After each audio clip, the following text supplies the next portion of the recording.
and I recently joined the RFP with the Coworking page for Instagram, and I found it randomly one day on TikTok, taking to Sierra, the Mama Playroom, and today I wanted to interview the owner to talk about how you can make your co-working space or place of employment more accessible.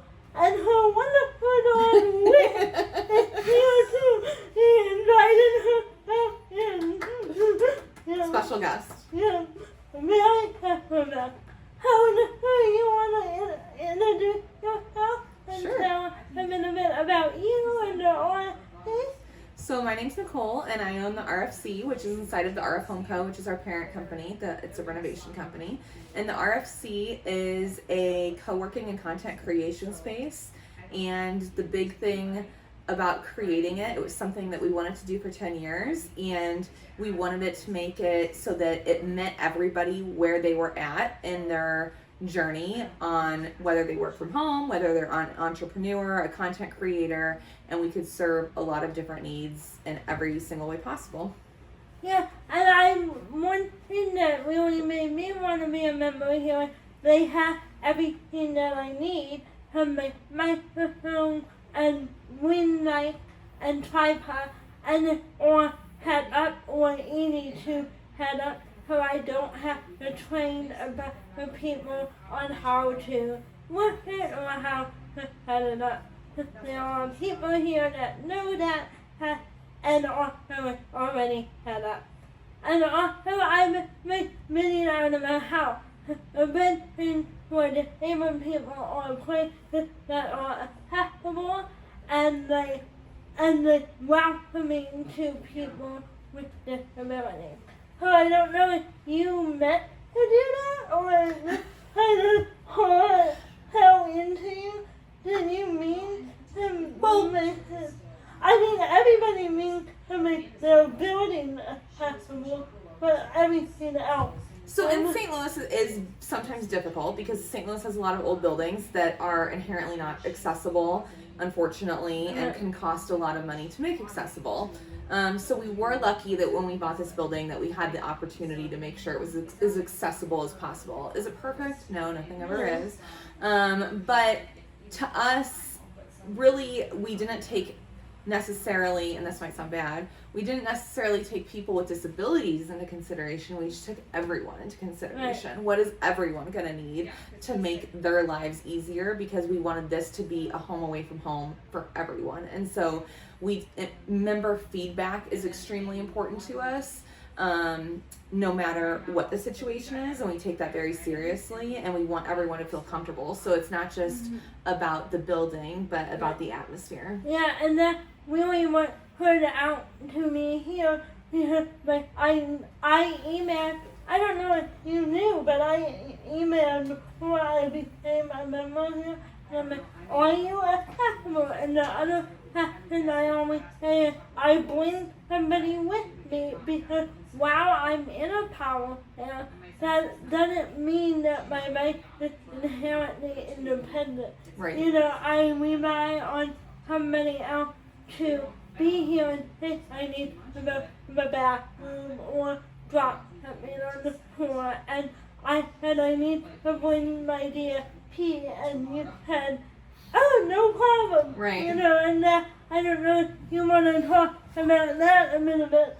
I think that's just a human thing to do. Yeah. For me, that's just common sense. And from a business standpoint, so there's two sides of that coin, right? There's the human side of the coin, which is what is the right thing to do.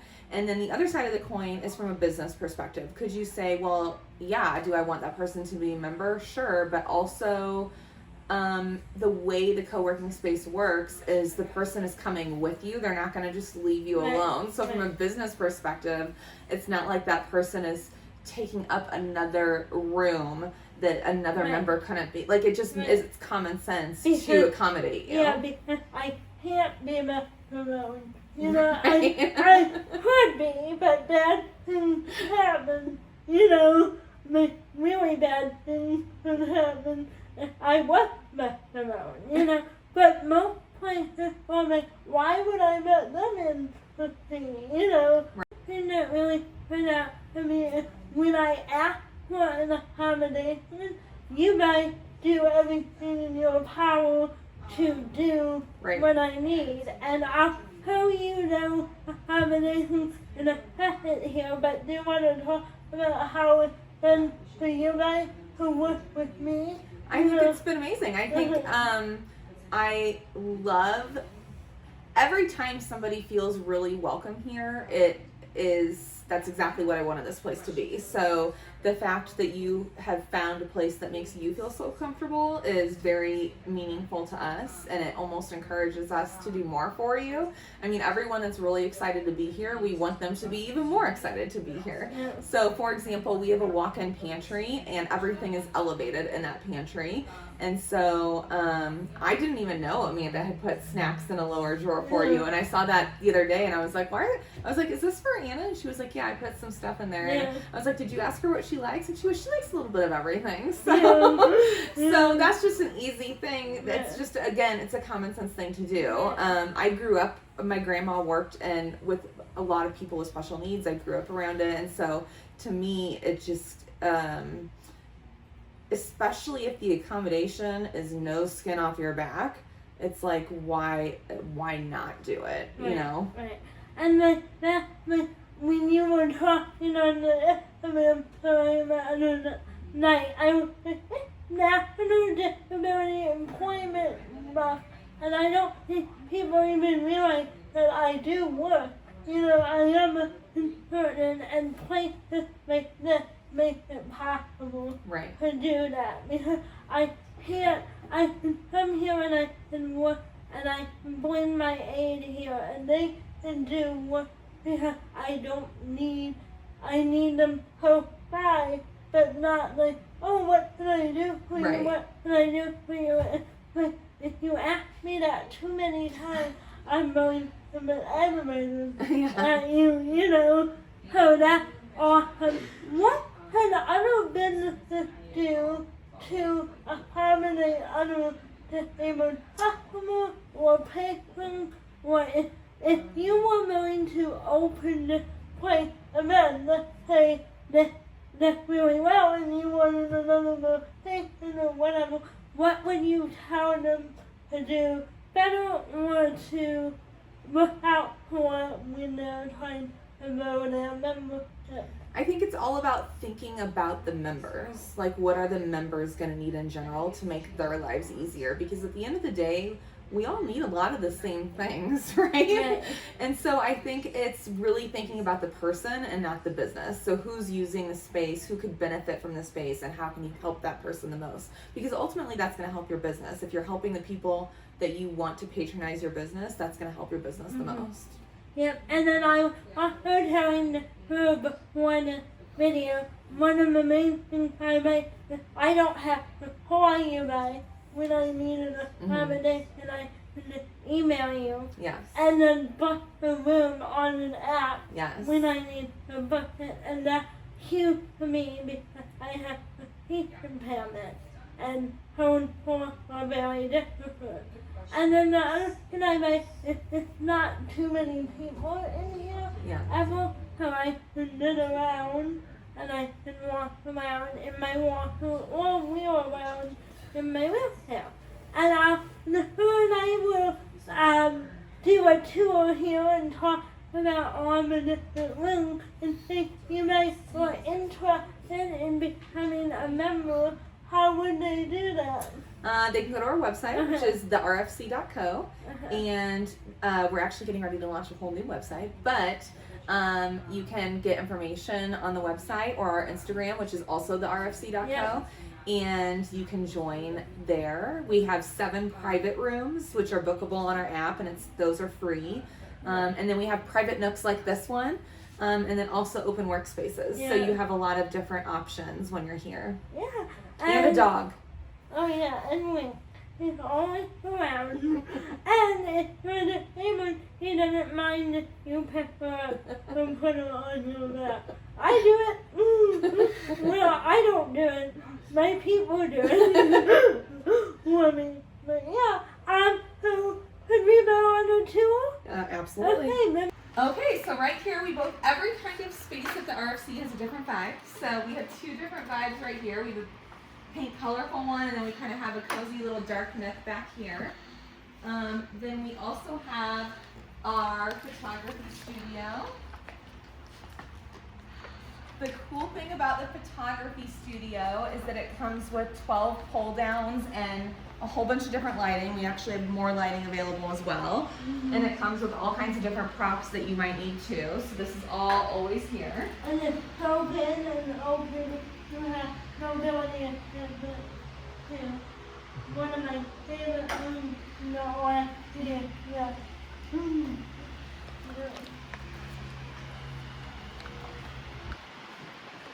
Another little nook over here. It's a lot of people's favorites.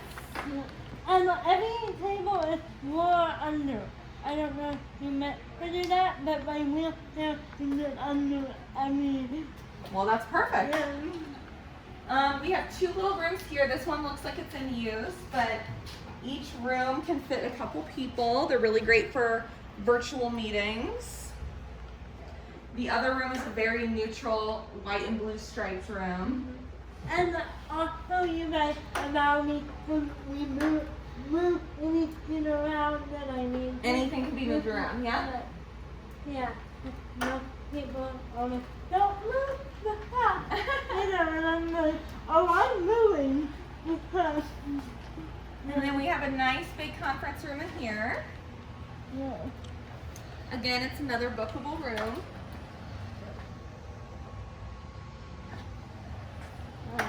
And of course, a bunch of open workspaces.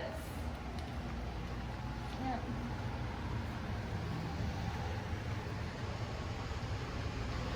And then look over here where mine more. Yes. Oh yeah. This is Anna's drawer. Yeah.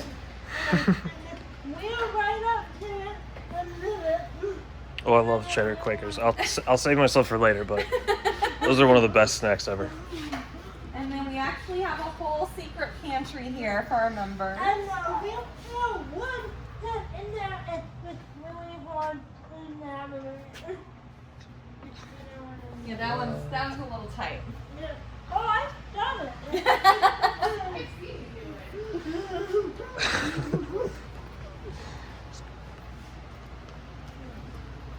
This is another nice little cozy nook. Yeah.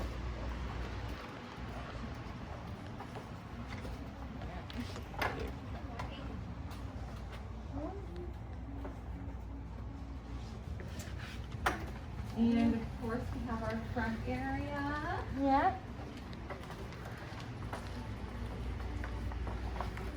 Oh yeah, my favorite room recently.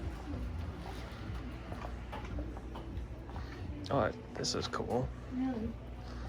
You want to go first? Oh yeah.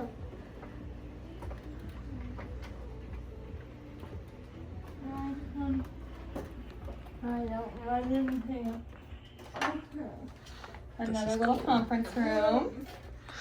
Yeah, sorry. Do you need to go backwards? Here.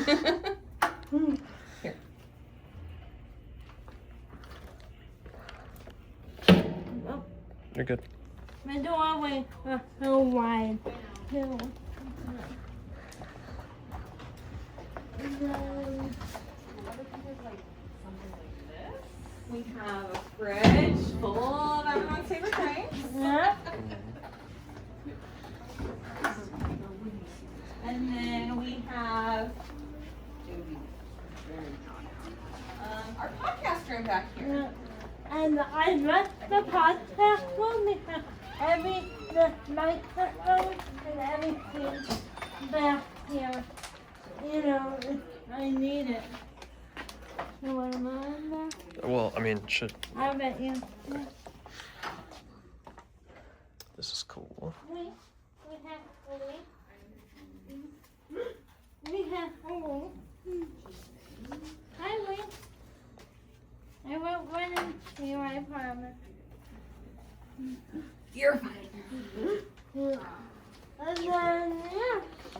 the bathroom. Oh, the super cute bathroom. Yeah.